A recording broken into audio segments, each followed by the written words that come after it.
For at least 3 decades, the conservancies have been developing and providing very critical habitats to allow wildlife to move out of the parks and to address threats that wildlife are facing. And they've been able to secure up to 22% of the country's wildlife, and is also the home for some of the endangered species like Irola, gravy zebra, wild dog, giraffe, among others.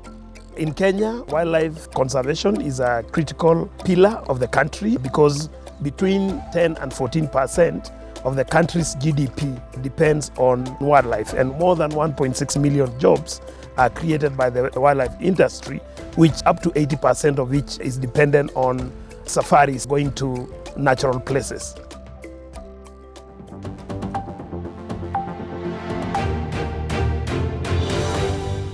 I want to inform you that the Ministry of Health has confirmed the first coronavirus case in Kenya.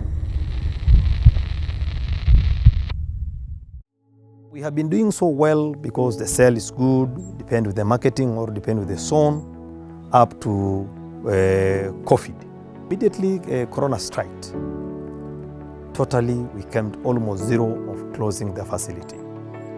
And the community faced a very serious challenge because this is only the facility here and is the source of income.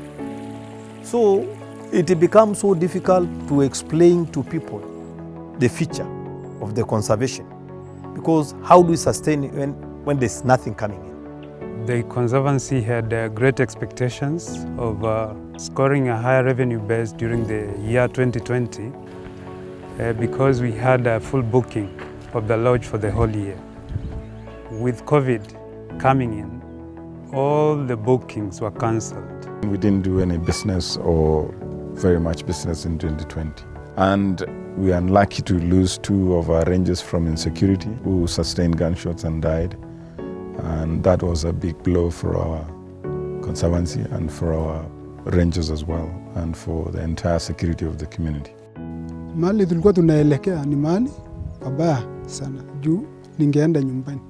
Na kazi yangu kama askari ni kulinda Lentile Conservancy. Imekuja kuwa kazi ngumu sana, kwa sababu wakati ugonjwa ilipokuja, kila kitu imekuwa imekatika, na wale wote wanategemea Conservancy hii wamekuja kukosa malipo ya mashamba yao na kukosa mapato ambayo inapata kutoka watalii hawa. Wakati COVID imeingia, kweli kusema kweli tulikuwa tunalipwa 5,000 na wengi wetu wameacha kazi. Sisi tulisema tu tuvumulie, sababu Mungu naye anajua mpango yake, atatuokoa vile tunaokoa wale wanyama.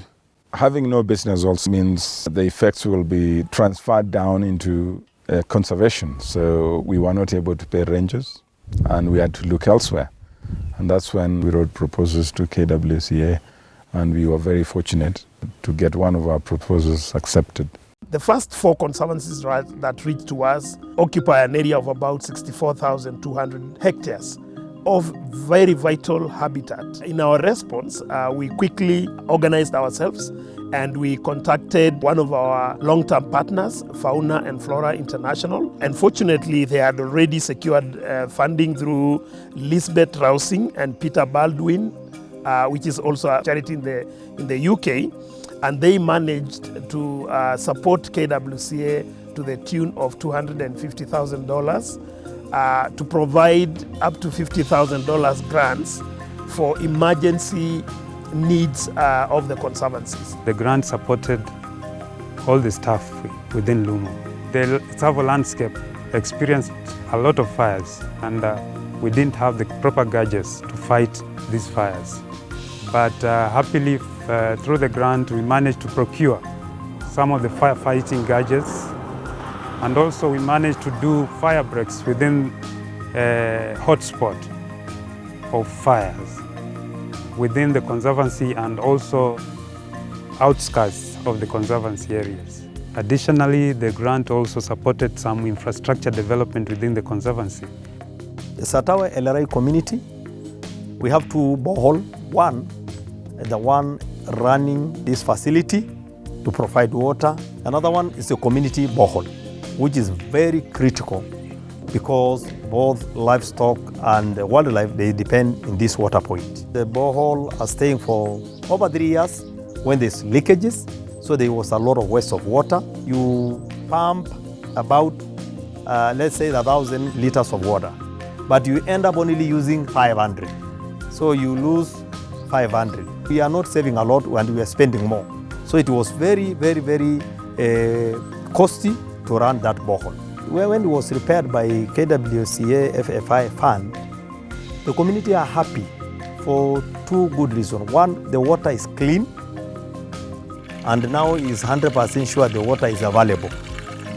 Considering that there were complete cut-off of financial stream, the FFI also saw it wise to support the landowners. They were given Kenya shilling 2 million that they were paying for November and December last year.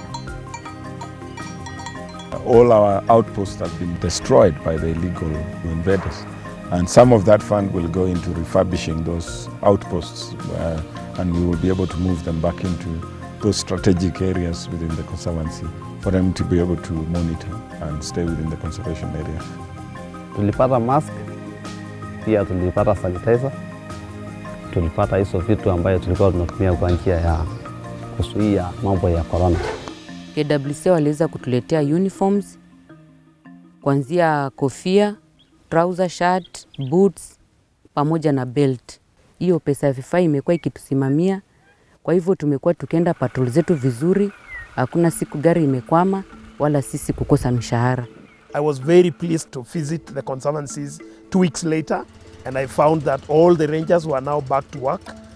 They were now patrolling the areas. They were now even more motivated because some of them had gone for 3 to 4 months without a salary.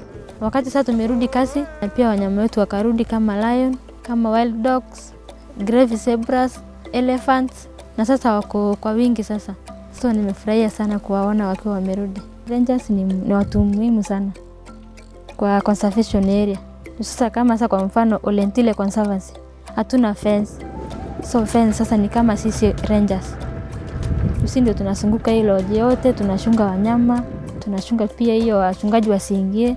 Poachers pia wasipate kuingia ndani ya conservation area. Mingi. 2 major lessons that I'm drawing from the project is that rangers are very critical in the survival and operations of wildlife conservancies. Without them, we don't have conservancies in this country. 2, most conservancies relied so much on tourism as the main source of revenues. And if we've learned anything from COVID, is that it's a big problem relying on one revenue stream. So as KWCA, we are now exploring how some of these conservancies can diversify their revenue streams. Although we were only able to support the conservancies from the month of June to December, we were also looking at other sustainable ways of supporting conservancies. And part of the grant was made available to KWCA to improve our capacity, and we managed to get 1 more staff to support our team. We used the 4 conservancies that were impacted to demonstrate the impacts of COVID-19 on conservancies, and we therefore were able to engage the government, and out of that we were able to secure salaries for 3,500 rangers across the country, with government contributing up to $10 million.